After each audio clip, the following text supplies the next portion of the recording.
हरे कृष्णा। हम श्रीमद् भगवद गीता के तृतीय अध्याय कर्मयोग इसके 27वें श्लोक को आज पढ़ रहे हैं।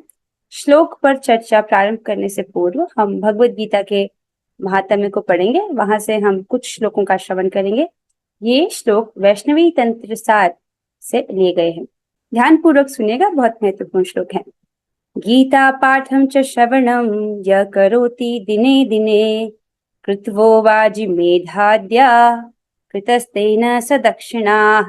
जो व्यक्ति प्रतिदिन गीता का श्रवण पठन करता है उसे दक्षिणा सहित अश्वमेध आदि जैसे अन्य समस्त यज्ञों को संपादित करने वाला माना जाना चाहिए। तो जो व्यक्ति हर दिन गीता का श्रवण पठन कर रहा है उसने क्या कर लिया? दक्षिणा सहित अश्वमेध आदि, केवल अश्वमेध नहीं, अश्वमेध आदि जैसे अन्य सारे यज्ञ उसने कर लिए हैं, ऐसा माना जाना चाहिए।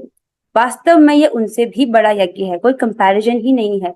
ये सब यज्ञों से भौतिक फल उसकी प्राप्ति के लिए किया जाता है, लेकिन गीता का जो फल है वो तो असीमित है, उसको हम कंपेयर नहीं कर सकते, उसको सीमित नहीं कर सकते।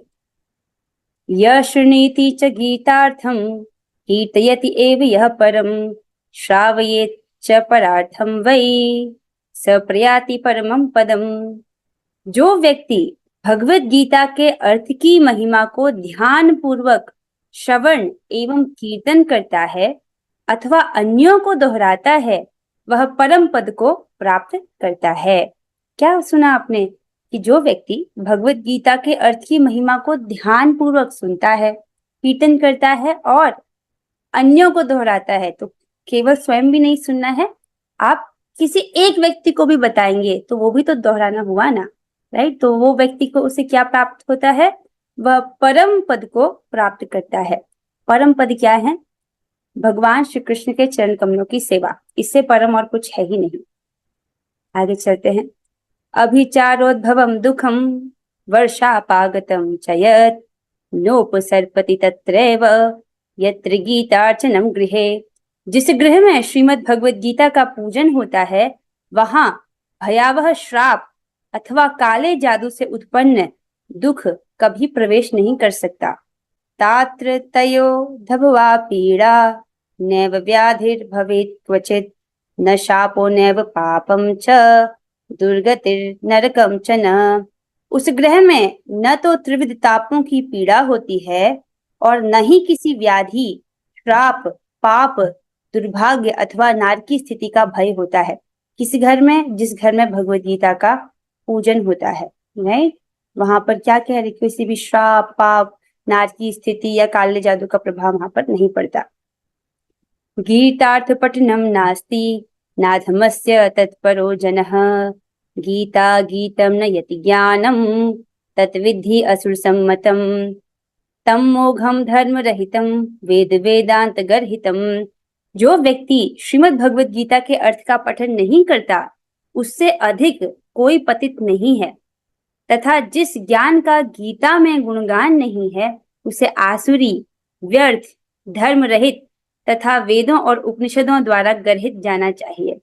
तो जिस ज्ञान का वर्णन गीता में नहीं है, जिस ज्ञान का गुणगान गीता में नहीं हो रहा है, उसे क्या समझना है कि वो आसुरी है, वो व्यर्थ है, फालतू है, राइट, धर्म रहित है और वेदों और उपनिषदों ने उसको गर्हित बता दिया है। देवकी नंदनः कृष्णो गीता पाठेन तुष्यति यथा न वेदे दानेन यज्ञतीर्थ व्रतादिभिः।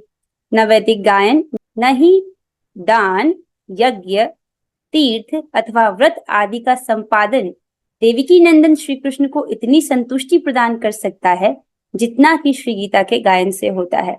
तो जब आप भगवत गीता के श्लोकों को गाते हैं उससे भगवान बहुत संतुष्ट होते हैं। देखिए महात्म्य में वो लिखा है, राइट, जब किसी एक भक्त को बोला जाता है कि वो गाएं और आपको भी गाना है, सारे भक्तों को गाना है, ठीक है, उस वक्त अपना माइक ऑफ करके। चलिए इसी के साथ हम अब भगवत गीता के श्लोक को पढ़ते हैं, उसको गाते हैं। हम पढ़ रहे हैं भगवत गीता के तृतीय अध्याय कर्मयोग इसके 27वें श्लोक को। पहले हम श्लोक को गाएंगे। ओह कनक माता जी रेडी ऑलरेडी? ठीक है, आप करिए। प्रकृते क्रियमाणानि गुणे कर्माणि सर्वशः गुणे कर्माणि सर्वशः अहंकार विमूढ़ात्मा अहंकार विमूढ़ात्मा कर्ता हम इति मन्यते। कर्ता हम्यति मन्यते। बहुत सुंदर माता जी, बस नाइस। सुचित्रा माता जी, अब आप गाइए। प्रकृतेः क्रियमाणानि प्रकृतेः क्रियमाणानि गुणैः कर्माणि सर्वशः गुणैः कर्माणि सर्वशः अहंकार विमूढ़ात्मा अहंकार विमूढ़ात्मा कर्ताहम् इति मन्यते। कर्ताहम् इति मन्यते। बहुत अच्छी माता जी। कृष्णांश प्रभु जी, आप गाइए। प्रकृते क्रियमाणानि प्रकृतेः क्रियमाणानि गुणैः कर्माणि सर्वशः गुणैः कर्माणि सर्वशः अहंकार विमूढ़ात्मा अहंकार विमूढ़ात्मा कर्ताहम् इति मन्यते। कर्ताहम् इति मन्यते। बहुत अच्छे प्रभु जी, आप सभी भक्तों ने बहुत अच्छा गाया।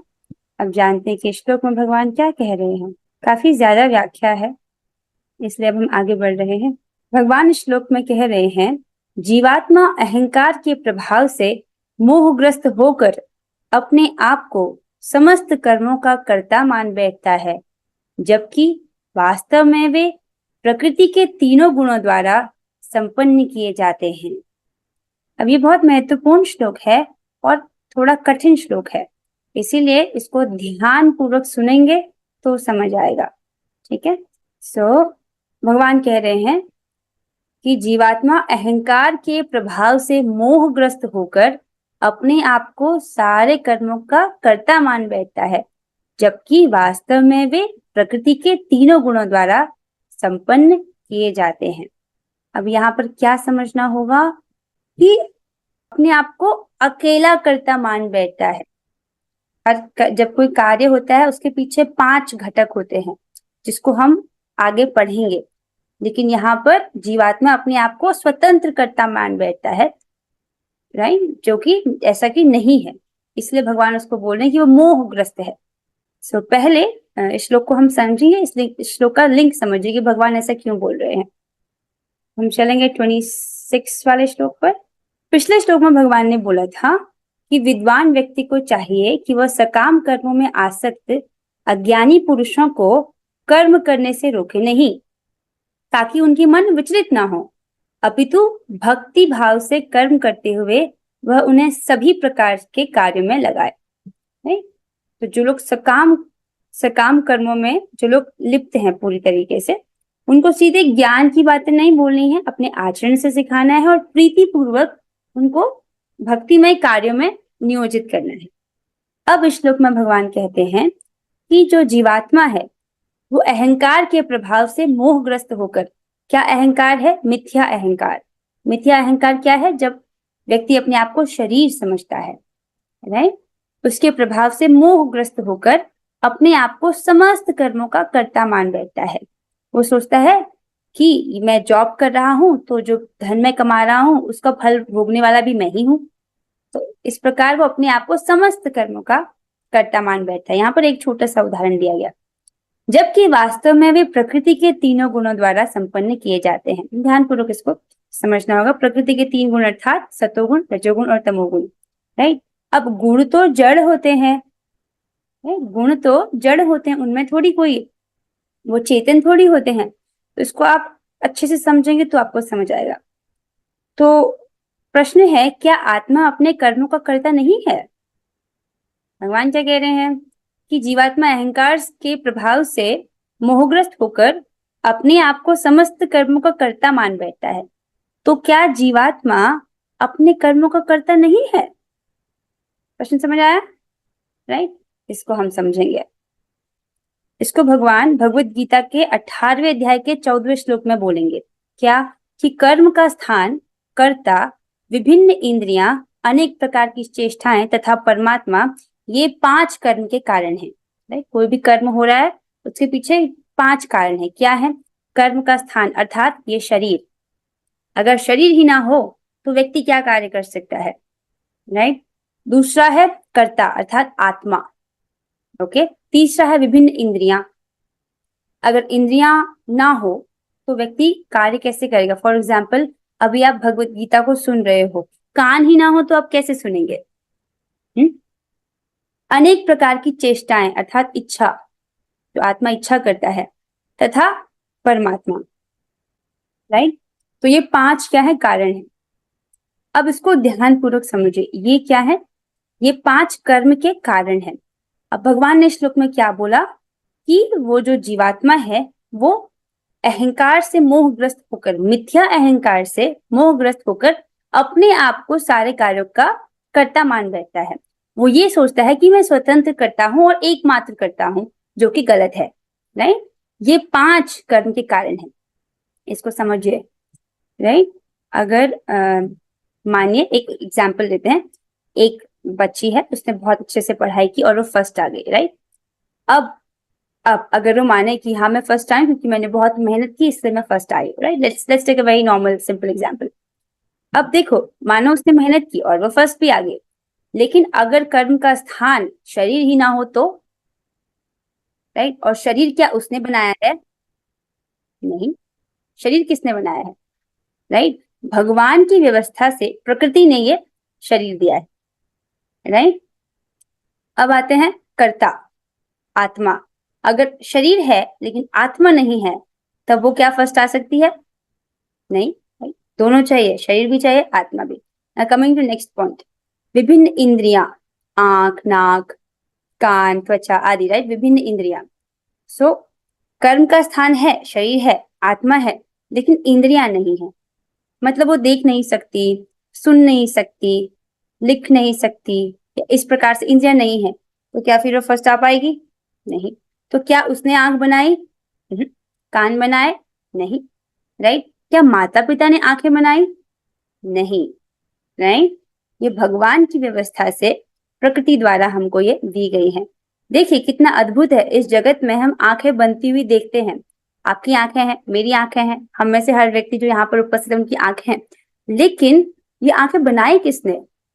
ये कैमरा है, ये कैमरा बनाया गया है। राइट। कंपनी ने बनाया है, लेकिन ये आंख भी तो किसने बनाई है कि नहीं? सो विभिन्न इंद्रियां भी हमको भगवान द्वारा प्राप्त है। सो अगर इंद्रियां ना हो तो भी कर्म नहीं हो पाएगा। फिर है अनेक प्रकार की चेष्टाएं। अच्छा, कर्म का स्थान भी है, शरीर है, आत्मा भी है, इंद्रियां भी हैं, लेकिन अब उस व्यक्ति की इच्छा ही नहीं है, उसको उसको आना ही नहीं, फर्स्ट उसको पढ़ाई करनी ही नहीं, तो इच्छा भी चाहिए। राइट। सो उस आत्मा की चेष्टाएं भी होनी चाहिए। और 5वां घटक है परमात्मा। राइट। ये 5 चीजें हों तब जाके कोई भी कार्य जो है वो पूरा हो पाता है। अच्छा, परमात्मा क्या करते हैं? Now let's understand that. So coming here, परमात्मा क्या करते हैं इसको हम समझने के लिए मार्कंडेय ऋषि की कथा से उनके द्वारा कहे गए एक श्लोक का अनुवाद यहाँ पर हम लेंगे। आप में से बहुत सारे लोगों ने मार्कंडेय ऋषि की कथा को श्रवण किया था। राइट। जो भक्त नहीं कर पाए, आपसे निवेदन है कि आप उसे सुन सकते हैं, वो उपलब्ध है रिकॉर्डिंग, आपकी इच्छा हो आप उसे सुन सकते हैं। सो मार्कंडेय ऋषि जब वे नर नारायण ऋषि से मिलते हैं, जो कि भगवान है। राइट। भगवान के ही अवतार हैं। तब मार्कंडेय ऋषि भगवान से ये प्रार्थना करते हैं। क्या प्रार्थना करते हैं उसको हम सुनने वाले हैं। वे कहते हैं, श्री मार्कंडेय ने कहा, हे सर्वशक्तिमान प्रभु, भला मैं आपका वर्णन कैसे कर सकता हूं? आप प्राणवायु को जागृत करते हैं, जो मन, इंद्रियों तथा वाक शक्ति को कार्य करने के लिए प्रेरित करती है। यह सारे सामान्य बद्ध जीवों पर, यहाँ तक कि ब्रह्मा तथा शिव जैसे महान देवताओं पर भी लागू होता है। अतएव यह निसंदेह मेरे लिए भी सही है, तो भी आप अपनी पूजा करने वालों के घनिष्ठ मित्र बन जाते हैं। यहाँ पर मार्कंडेय ऋषि के शब्दों से आपको ये पता चल रहा होगा कि भगवान क्या करते हैं। परमात्मा प्राणवायु को जागृत करते हैं। अगर आपको वो कथा याद है, मार्कंडेय ऋषि का पतन कराने के लिए इंद्रदेव आए थे। राइट। उन्होंने अप्सराओं को भी भेजा था, लेकिन वो लेकिन वे मार्कंडेय ऋषि के मन को विचलित नहीं कर पाए थे। क्यों? क्योंकि उनका मन एकाग्र था परमात्मा पर, राइट? अपने हृदय में स्थित परमात्मा के स्वरूप पर उनका मन एकाग्र था और उन्हें वहां पर परम आनंद की अनुभूति हो रही थी। तो इसी प्रकार से क्योंकि उन्होंने परमात्मा की पर अपना ध्यान लगाया था, तो वो कह रहे हैं, वो क्या करते हैं? परमात्मा प्राणवायु को जागृत करते हैं, जो मन, इंद्रियों तथा वाक शक्ति को कार्य करने के लिए प्रेरित करती है, राइट? ये वो सारे बद्धजीवों पर ये लागू होता है, यहाँ तक कि ब्रह्मा और शिव जैसे महान देवताओं पर भी लागू होता है, राइट? अब समझिए, तो आत्मा इच्छा करता है, राइट? परमात्मा जो हृदय में ही है वो उसको देखते हैं, अच्छा ये इच्छा कर रहा है, तब परमात्मा क्या करते हैं? प्राण वायु को जागृत करते हैं। जब प्राण वायु एक्टिवेट होती है, प्राण वायु जागृत होती है, जो मन, इंद्रियों तथा वाक शक्ति को कार्य करने के लिए प्रेरित करती है। तो मैं बोल रही हूँ, राइट? मेरी इच्छा है बोलने की, लेकिन मैं बोल पा रही हूँ, ये केवल मेरे प्रयास से संभव नहीं हो रहा है, राइट? क्या हो रहा है? मैंने इच्छा की बोलने की, फिर क्या किया? परमात्मा ने प्राण वायु को जागृत किया, जिससे मन, इंद्रियां और वाक शक्ति जो है वो कार्य करने के लिए उसको वो प्रेरित करते हैं, राइट? आप इसको समझ रहे हैं? नाउ कमिंग हियर, तो कोई भी कर्म है उसके पीछे ये 5 कारण है, राइट? कर्म का स्थान अर्थात शरीर, आत्मा, विभिन्न इंद्रियां, अनेक प्रकार की चेष्टाएं और परमात्मा। Now coming back to the shloka जो हमने आज पढ़ा, अब इसको आप और अच्छे से समझ पाओगे। जीवात्मा अहंकार के प्रभाव से मोहग्रस्त होकर अपने आप को समस्त कर्मों का कर्ता मान बैठता है, राइट? तो आत्मा करता है लेकिन स्वतंत्र करता नहीं है, एकमात्र करता नहीं है, राइट? ये 5 घटक होते हैं किसी भी कर्म के पीछे। स्पष्ट हो रहा है, राइट? अब वो सोचे कि ये जो कर्म हुआ है, इस कर्म का जो कर्म फल है उसका भोक्ता मैं हूं, तो वो चोरी हुई कि नहीं हुई, right? Again coming here to the point जो हम आज पढ़ रहे हैं। यहाँ पर 2 उदाहरण लिए गए थे। मान लीजिए ये व्यक्ति है, ये सोच रहा है कि मैंने बहुत पुरुषार्थ करके ये धन कमाया है, तो ये जो मैंने कर्म किया है इसके फल का भोक्ता मैं हूं। तो भगवान कह रहे हैं क्या है ये? अहंकार विमूढ़ात्मा, राइट? ये मिथ्या अहंकार से प्रभावित होकर के मोहग्रस्त है, जो कि अपने आप को अपने सारे कर्मों का भोक्ता मान रहा है, राइट? जबकि कोई भी कर्म होता है उसके पीछे ये 5 जो है कारण होते हैं, राइट? अगर शरीर ही ना दिया जाए तो वो इस कार्य को नहीं कर पाएगा, राइट? एक चीज को हटा के देखिए, अगर आत्मा ही ना हो तब तो कार्य हो भी नहीं पाएगा। अगर इंद्रियां ही ना हो, सेंसेस ही ना हो उसके पास, आंख, कान, नाक, ये भगवान दे ही ना, तो भी नहीं कर पाएगा। और उस व्यक्ति की खुद की इच्छा ना हो तो भी नहीं कर पाएगा। और अगर परमात्मा सहायक ना सहयोग ना दे, परमात्मा अगर प्राणवायु को एक्टिवेट ना करें, राइट, तब तो कोई भी कार्य संभव है ही नहीं। समझ रहे हैं इस चीज को? I hope this is getting clear. Now coming to one extra point. आपने अगर इसको इतना समझ लिया तो एक एक्स्ट्रा पॉइंट जो है इसको भी समझिए। जैसे हमारे शरीर में आत्मा है, राइट? तो उसी प्रकार से ये पूरे जो जगत है, राइट, लेट्स जस्ट अंडरस्टैंड, यहाँ पर 3 विष्णु के विषय में बताया गया। ये हैं महाविष्णु, राइट, जिनके रोमकूपों से अनंत ब्रह्मांड निकल रहे हैं, राइट? ये सृष्टि किसी बिग बैंग थ्योरी यानी किसी विस्फोट से नहीं आई है, राइट? सो अनंत जो ब्रह्मांड है वो महाविष्णु के रोमकूपों से निकल रही है, और हर ब्रह्मांड के भीतर एक और विष्णु प्रवेश करते हैं जिनका नाम है गर्भोदक्षाई विष्णु, राइट? अगर हम एक ब्रह्मांड का चित्र लें यहाँ पर, तो हर ब्रह्मांड के भीतर एक विष्णु है जिनको बोलते हैं गर्भोदक्षाई विष्णु, राइट? अब अगर हम एक ब्रह्मांड को देखें तो इस पूरे ब्रह्मांड की आत्मा कौन है? गर्भोदक्षाई विष्णु, राइट? तो इस ब्रह्मांड में जो भी चीजें घटित हो रही हैं, राइट, गर्भोदक्षाई विष्णु इस ब्रह्मांड की आत्मा है जिनकी शक्ति से ब्रह्मांड क्रियान्वित हो रहा है। सब कुछ इस जगत में ऑटोमेटिक दिख रहा है, लेकिन वो किसकी शक्ति से हो रहा है? गर्भोदक्षाई विष्णु की, राइट? जैसे फिजिक्स में बच्चे फोर्स के बारे में पढ़ते हैं ना, ग्रेविटेशनल फोर्स के विषय में आप पढ़ते हो, तो फोर्स लगाया किसने? राइट, गर्भोदक्षाई विष्णु। इस ब्रह्मांड की आत्मा कौन है? गर्भोदक्षाई विष्णु। ये पॉइंट समझ आ रहा है? उनकी शक्ति से सब कुछ क्रियान्वित होता हुआ हमको दिखाई देता है। ओके, आई होप ये वाला पॉइंट समझ आएगा, ये थोड़ा टफ था। अब तात्पर्य थोड़ा सा पढ़ लेते हैं, let's see how much we have. हम शायद इसे पूरा नहीं पढ़ पाएंगे, थोड़ा सा स्टार्ट कर लेते हैं, बाकी हम अगली कक्षा में पढ़ेंगे। अनुवाद और तात्पर्य कृष्ण कृपा मूर्ति श्री श्रीमद एसी भक्ति वेदांत स्वामी प्रभुपाद द्वारा। सो प्रभुपाद जी बता रहे हैं, दो व्यक्ति जिनमें से एक कृष्ण भावना भावित है और दूसरा भौतिक चेतना वाला है, समान स्तर पर कार्य करते हुए समान पद पर प्रतीत हो सकते हैं, किंतु उनके पदों में आकाश पाताल का अंतर रहता है। इसको समझिए, एक अज्ञ व्यक्ति, राइट, एक सामान्य कर्मी व्यक्ति भी कर्म कर रहा है, राइट, मे बी दोनों सेम जॉब कर रहे हैं, ठीक है। एक सामान्य कर्मी व्यक्ति भी जॉब कर रहा है और एक भक्त भी जॉब कर रहा है, तो बाहर से दोनों ही जॉब करते हुए दिखाई दे रहे हैं, लेकिन उनके पदों में आकाश पाताल का अंतर रहता है। आकाश पर कौन है? भक्त, राइट। वो जिस प्रकार से कार्य कर रहा है वो भगवत धाम की ओर अग्रसर है, और वो जो कर्मी व्यक्ति है वो जिस प्रकार से कर्म कर रहा है, अर्थात सकाम भाव से कर्म कर रहा है, उसका पतन होने वाला है, वो अधोगति की तरफ जा रहा है। अधोगति अर्थात नीचे की तरफ जा रहा है वो।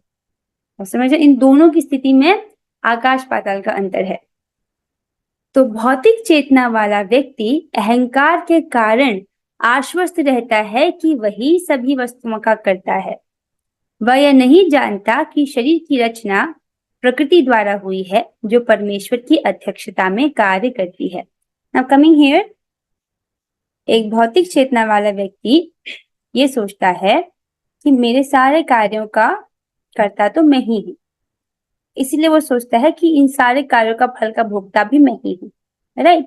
जबकि राइट, ये सारे जो कार्य हुए हैं इसमें 5 घटक हैं, और जो शरीर है, let's talk about the first घटक, राइट। जो शरीर है वो कैसे मिला है उसको? भगवान की, राइट, भगवान के द्वारा उसको प्राप्त हुआ है, राइट। भगवान की व्यवस्था से प्रकृति द्वारा उसको ये कर्म का स्थान प्राप्त हुआ है। शरीर ही नहीं होता तब वो उसको कर ही नहीं पाता, राइट। तो कमी है, आई होप आपको ये बात समझ आई होगी। तो वह ये नहीं जानता कि शरीर की रचना प्रकृति द्वारा हुई है। ये जो जिस शरीर का उपयोग करके, राइट, उसने वो कार्य किया, अपनी इंद्रियों को उसमें लगाया, राइट, वो तो वो तो परमेश्वर की अध्यक्षता में कार्य करती है। वो प्रकृति के द्वारा उस शरीर की रचना हुई है और प्रकृति भगवान की अध्यक्षता में कार्य करती है। अब यहाँ पर आगे और भी पॉइंट्स बताए जाएंगे। मैं लेट मी सी कितना है, अरे थोड़ा ही है, हम पढ़ लेते हैं पूरा। भौतिकतावादी व्यक्ति यह नहीं जानता कि अंततोगत्वा वह कृष्ण के अधीन है। अहंकारवश ऐसा व्यक्ति हर कार्य को स्वतंत्र रूप से करने का श्रेय लेना चाहता है, और यही उसके अज्ञान का लक्षण है, राइट। अहंकारवश, कैसे अहंकारवश? अर्थात अहंकारवश डज नॉट मीन ईगो, मतलब वो वाला ईगो नहीं, इसको समझिए, इसका मतलब है मिथ्या अहंकार। मिथ्या अहंकार में व्यक्ति अपने आप को शरीर मानता है, राइट। वो वहीं तक सोच पाता है, वो सोचता है कि मैं शरीर हूँ, राइट। ये इंद्रियां जो है, मेरा कार्य क्या है? इन इंद्रियों को तुष्ट करना। इस प्रकार की बुद्धि में वो रहता है। ऐसा व्यक्ति हर कार्य को स्वतंत्र रूप से करने का श्रेय लेना चाहता है। स्वतंत्र रूप से क्यों बोल रहे हैं प्रभुपाद जी यहाँ पर? वो जो 5 घटक हमने बोला था, तो वो सोचता है कि मेरे करने से ही हो रहा है ये, राइट। स्वतंत्र रूप से करने का श्रेय लेना चाहता है, और यही है उसके अज्ञान का लक्षण। ओके, उसे यह ज्ञान नहीं है कि उसके इस स्थूल तथा सूक्ष्म शरीर की रचना, राइट, स्थूल और सूक्ष्म शरीर की रचना प्रकृति द्वारा भगवान की अध्यक्षता में की गई है। Let's understand this as well, right, कि आत्मा के बाहर 2 कवरिंग्स हैं। आत्मा के बाहर 2 कवरिंग है। पहला तो है स्थूल अर्थात जो दिखाई दे रहा है, जो पंच तत्वों से बना है, राइट, जो दिख रहा है, ये शरीर बाहर का। और एक और कवरिंग है जो है सूक्ष्म, जो कि मन, बुद्धि, अहंकार से बना है, सूक्ष्म शरीर, राइट। जब व्यक्ति की मृत्यु होती है, जब हम ऐसा बोलते हैं कि मृत्यु हुई है, अर्थात उसका जो स्थूल शरीर है वो छूट गया है, पर जो सूक्ष्म शरीर है वो नहीं छूटा है। सूक्ष्म शरीर हर जो जीवात्मा है उसको अपने साथ कैरी फॉरवर्ड करता है अपने नेक्स्ट लाइफ में, और सूक्ष्म शरीर में उसके सारे कर्म, उनके इंप्रेशन, सारे संस्कार, वो सब स्टोर्ड रहते हैं, ठीक है। तो उसका जो स्थूल शरीर है और सूक्ष्म शरीर है, उसकी रचना प्रकृति द्वारा भगवान की अध्यक्षता में की गई। तो उस व्यक्ति ने अपना शरीर तो बनाया नहीं है ना, ये तो भगवान द्वारा हमको दिया गया है। अतः उसके सारे शारीरिक तथा मानसिक कार्य कृष्ण भावनामृत में रहकर कृष्ण की सेवा में तत्पर होने चाहिए। क्योंकि ये जो शरीर है ये भी भगवान ने दिया है, सूक्ष्म शरीर भी भगवान ने दिया है, तो इनका सदुपयोग क्या है? क्योंकि भगवान ने बनाई है आंखें, तो इनको भगवान की सेवा में लगाना चाहिए, राइट। उसी चीज के लिए इनका यूज होना चाहिए। इसको आगे और स्पष्ट किया जाएगा। क्योंकि वे व्यक्ति ये नहीं जानते कि ऋषिकेश कौन है, अर्थात इंद्रियों का स्वामी कौन है। अज्ञानी व्यक्ति यह भूल जाता है कि भगवान ऋषिकेश कहलाते हैं, अर्थात वे शरीर की इंद्रियों के स्वामी हैं। इंद्रिय तृप्ति के लिए इंद्रियों का निरंतर उपयोग करते रहने से वह अहंकार के कारण वस्तुतः मोहग्रस्त रहता है, जिससे वह कृष्ण के साथ अपने शाश्वत संबंध को भूल जाता है। बहुत सुंदर पॉइंट है। तो अज्ञानी व्यक्ति ये क्या नहीं जानता कि भगवान जो है इंद्रियों के स्वामी हैं। ऋषिकेश का अर्थ ही मतलब होता है ऋषि का मतलब होता है इंद्रिय, और ईश का मतलब होता है कंट्रोलर। तो इन इंद्रियों के जो स्वामी हैं, सभी की इंद्रियों के स्वामी वो कौन है? भगवान श्री कृष्ण है, राइट। लेकिन वो व्यक्ति सोच रहा है कि ये सारी इंद्रियां मेरी हैं, ये शरीर मेरा, ये इंद्रियां मेरी हैं, तो मैं जैसे चाहूं इनको यूज करूं। तो वो क्या है, कैसे यूज करता है? अपनी सेंसेस को इंद्रिय तृप्ति में यूज करता है, और वो और फंसता जाता है। कैसे फंसता जाता है? क्योंकि इंद्रिय तृप्ति का एक स्वभाव है, भोगों का एक स्वभाव है। जैसे जैसे व्यक्ति कोई भोग करता है, उसके चित्त में उस भोग के प्रति जो वासना है वो और प्रबल बढ़ जाती है, राइट। और भोग करता है तो क्या होता है? मोह छा जाता है उसकी बुद्धि के सामने, अर्थात वो कार्य कार्य में भेद नहीं कर पाता, वो ये नहीं समझ पाता क्या करना चाहिए क्या नहीं करना चाहिए, राइट। इस प्रकार से उसके बुद्धि के सामने और मोह और अंधकार छा जाता है, और वो पतन की ओर अग्रसर होता है। तो अज्ञानी व्यक्ति भूल जाता है कि भगवान ऋषिकेश कहलाते हैं, अर्थात इंद्रियों के स्वामी, राइट। तो ये जब ये आंख किसकी प्रॉपर्टी है? भगवान की प्रॉपर्टी है, राइट। ये कान भी भगवान की प्रॉपर्टी है, जीवात्मा भी भगवान का अंश है, राइट। ये शरीर और इंद्रियां भी भगवान के द्वारा हमको प्राप्त हुई हैं। इनका उपयोग किस लिए किया जाना चाहिए? एकमात्र भगवान की सेवा में, राइट। लेकिन व्यक्ति क्या करता है? अवैध रूप से अपनी इंद्रियों को जो बेसिकली भगवान के द्वारा जो प्राप्त इंद्रियां हैं उनको भगवान की सेवा में ना लगा करके अपनी इंद्रिय तृप्ति की अपनी इंद्रिय तृप्ति में लगाता है, जिस कारण क्या होता है? वो हमेशा मोहग्रस्त रहता है, और इसीलिए माया उसको बार बार जो है दंड देती है। जैसे एक सिंपल सा उदाहरण, बैल है ना, बैल अगर एक सब्जी मंडी में वहां पर सुंदर सुंदर सब्जियां लगी हैं और बैल जाता है और वहां से सब्जी खाना शुरू कर देता है, तो जो सब्जी वाला है उसको डंडे से मारता है, राइट। तो जो बैल है वो सोचता है कि मेरे लिए है, वो सोचता है कि मैं एंजॉयर हूँ, लेकिन जो सब्जी वाला फिर डंडे से उसको मारता है। अर्थात जो जीवात्मा है जब वो मोहग्रस्त रहता है वो सोचता है कि ये सब मेरे एंजॉयमेंट के लिए है, इसीलिए माया उसको दंड देती है, बार बार उसको दुख देती है। और ये दुख कब इस प्रकार का दंड कब नहीं प्राप्त होगा? जब वो अपनी इंद्रियों को भगवान की सेवा में लगाएगा, ठीक है। यहाँ पर ये समाप्त होता है, और एक छोटी सी कहानी है, लेट मी जस्ट, ये उपाख्यान उपदेश से है, भक्ति सिद्धांत सरस्वती ठाकुर महाराज द्वारा। तो इसी श्लोक में है, इसी श्लोक को और अच्छे से समझने के लिए तो उसको समझे। एक बार क्या होता है, एक मेंढक है, उसको 2 पैसे का कॉइन मिल जाता है, 2 पैसे का सिक्का। तो वो सोचता है, अरे वाह, अब तो मैं बहुत अमीर व्यक्ति बन गया हूँ, अब मैं इतना अमीर हो गया हूँ कि जो राजा का हाथी इस तालाब में स्नान करने आता है, अब मैं उसे यहाँ पर स्नान करने नहीं दूंगा, अब ये मेरा इलाका है, अब मैं बहुत अमीर व्यक्ति हो गया हूँ। ऐसा कह करके वो उस 2 पैसे के सिक्के पर बैठ जाता है, और थोड़ी समय बाद एक महावत, राजा का महावत हाथी को लेकर के तालाब पर आता है। तो मेंढक कूद करके उस हाथी के पास जाता है, उसको ये कहने के लिए कि अब तुम यहाँ पर नहीं आ सकते हो, ये मेरा इलाका है। लेकिन जैसे ही वह हाथी के पास जाता है, वो हाथी के पैर के नीचे दबकर कुचलकर मर जाता है। उसी प्रकार से एक मोहग्रस्त व्यक्ति जिसने इस जगत में, इस भौतिक जगत में कुछ धन संपत्ति अर्जित कर ली है, भौतिक संसाधन जोड़ दिए हैं, और वो अहंकार में है कि मेरे पास तो ये भौतिक संपदा है, राइट, कुछ ही समय में प्रकृति के द्वारा वो व्यक्ति कुचला जाएगा और उसकी संपत्ति उससे छिन जाएगी, राइट। मृत्यु के रूप में, मृत्यु तो कभी भी आ सकती है, राइट, तो किसी भी वक्त प्रकृति उसको इस प्रकार से कुचल सकती है। तो व्यक्ति को ऐसा अहंकार नहीं करना चाहिए। इससे पहले कि मृत्यु आए अपनी इंद्रियों को भगवान की सेवा में नियोजित कर देना चाहिए। ओके, सो विद दिस हम आज की क्लास को यहीं पर विराम देते हैं। आई होप आपने इस बात को समझा होगा कि आत्मा स्वतंत्र कर्ता नहीं है, राइट। किसी भी कर्म को करने के पीछे 5 घटक होते हैं। ओके, और जीवात्मा जब इंद्रिय तृप्ति में लगता है, राइट, तो वो और मोहग्रस्त होता है, लेकिन अगर वो इंद्रियों को भगवान की सेवा में लगे तो उसकी मुक्ति का पथ प्रदर्शित होता है। सो विद दिस हम आज की कक्षा को यहाँ पर विराम देते हैं।